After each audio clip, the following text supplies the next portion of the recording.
Question number 6. If n is an integer, is n plus 1 odd? Is n plus 1 an odd number? Well, what that's really asking you is n itself an even number?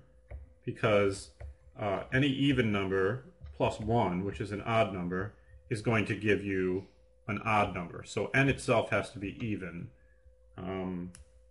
in order for the answer to the question to be yes.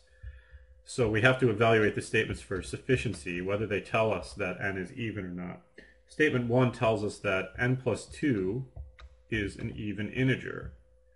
Well, if n plus 2 is an even integer, then n itself has to be an even integer, because any even integer plus another even integer, in this case 2, is going to give you an even integer as a result. So statement 1 tells us that n is even, and therefore, yes, n plus 1 is an odd number. So statement 1 is sufficient, and we're going to be down to answer choices A or D. Statement 2 tells us that n minus 1 is an odd integer. Well, again, that tells us that n itself must be an even integer, because any even integer minus 1, which is an odd integer, is going to give you an odd integer as a result. So n itself is even, and by the same logic we used in 1, n plus 1 must be odd. So statement 2 is sufficient, and the correct answer choice is going to be D. Number 7. For which type of investment, J or K, is the annual rate of return greater? Okay, statement 1. Type J returns $115 per 1,000 invested for any 1-year period. So that's going to be the annual return. It's going to be 115 divided by 1,000. And type K returns $300 per $2,500 invested for any 1-year period. So type K returns $300 for every $2,500 invested. And that's going to be the annual rate of return for K. Well, basically, you don't need to do this calculation out. This statement is going to be sufficient, because if you did the calculation, you'd get an annual rate for J and you'd get an annual rate for K, and then you could just simply compare the two. And of course, the question is asking for which type of investment, J or K, is the annual rate of return greater. So you would be able to answer that question from statement 1. Sufficient. We'll be down to answer choices A or D. Statement 2, the annual rate of return for an investment of type K is 12%.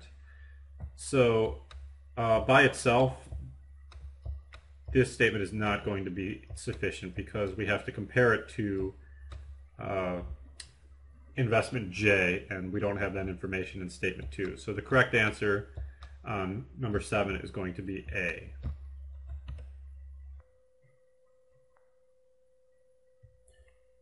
Okay, moving on to question number 8.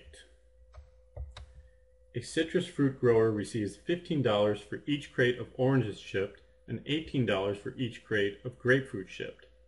How many crates of oranges did the grower ship last week? So this question stem is going to allow us to set up a linear equation in which the total amount of money the grower receives, which we'll call T, is going to be equal to 15 times O, which is the number of crates of oranges, plus 18 times G, which is the number of crates of grapes.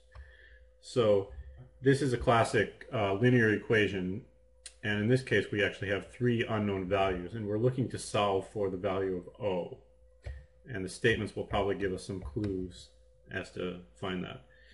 Statement 1, last week the number of crates of oranges that the grower shipped was 20 more than twice the number of crates of grapefruit shipped. So O is going to be 20 more the number of crates of grapefruit, than twice the number of crates of grapefruit shipped.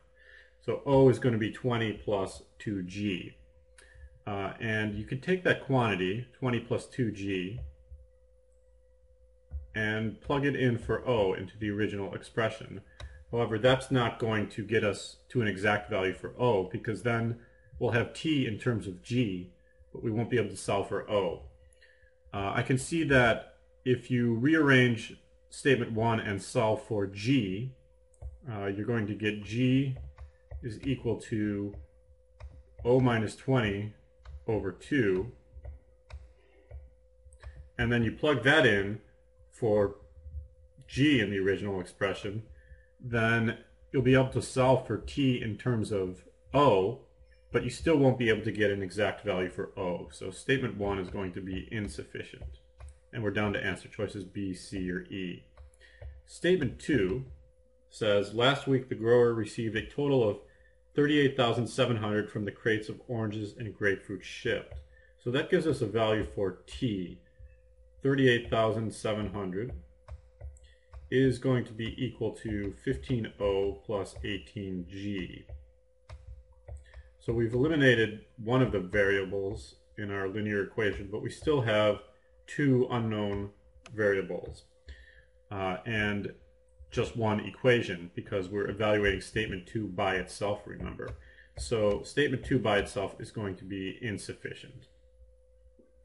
And then we're down to answer choices C or E, and we have to evaluate the statements together. And I can see that when we evaluate the statements together, we will be able to solve for the value of O, the number of crates of oranges shipped. It's going to be 38,700 is going to be equal to 15O plus O minus 20 over 2.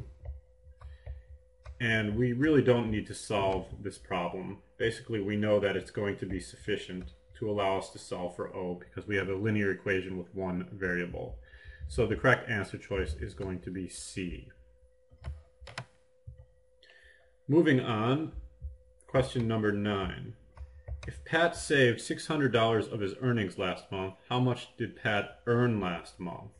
So we're going to call X the unknown quantity. The thing that we're trying to find is Pat's earnings last month, and we're going to call that X.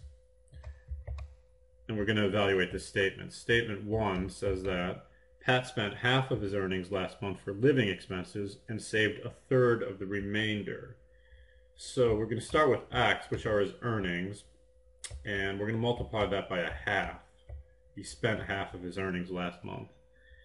And then of that quantity, he saved a third of the remainder. So we're going to multiply that quantity by a third, and that's going to equal his savings. And the question stem itself tells us that the savings is $600. So you will be able to solve this expression for X and get a value for earnings. It's going to be X times 1/6 equals 600, or X equals 3,600. And actually, you don't need to solve the equation. You just have to know that you have enough information. So statement 1 is sufficient, and we're down to answer choices A or D. Statement 2 says that of his earnings last month, Pat paid twice as much in taxes as he saved. So he saved $600 last month, and he paid twice as much as taxes, which was 12. He paid $1,200 in taxes. But this doesn't really help us get a value for X. We're not able to get a value for earnings out of this statement. So the correct answer is going to be A.